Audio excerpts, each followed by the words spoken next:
Well, this might seem obvious to you, but it's a good thing to have power for your appliances, specifically your kitchen appliances. When my wife Stephanie and I moved into our apartment, we realized that it didn't have a microwave. And so we did the thing that everyone else does. We went and bought a toaster oven because they're the same thing, right?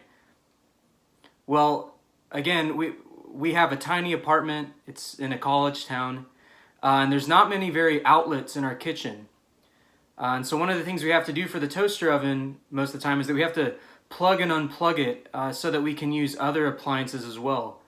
So something that I'll often do is I'll forget that the toaster oven isn't plugged in. And so I'll put food in the toaster oven, I'll set the timer, I'll think that it's going, and then I'll come back to find that my food hasn't been cooking. And part of the reason why I get deceived by that is because the timer on the toaster oven is analog, so you twist it. And so sometimes I twist it thinking that it's turned on, and it actually hasn't been cooking my food. And it's because the toaster oven, again, it's not plugged in.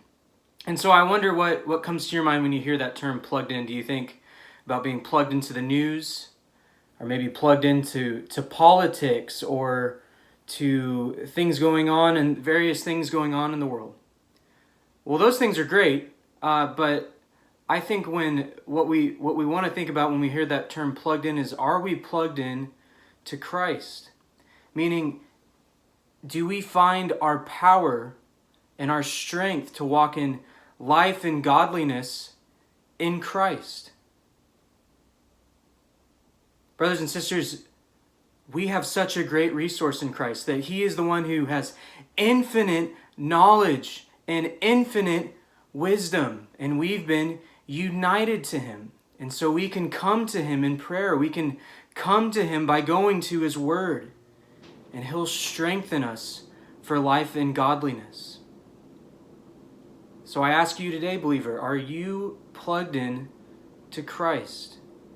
Or are you trying to do good works and to love others in your own strength?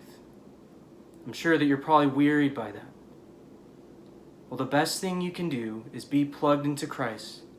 Come to Him for power and strength.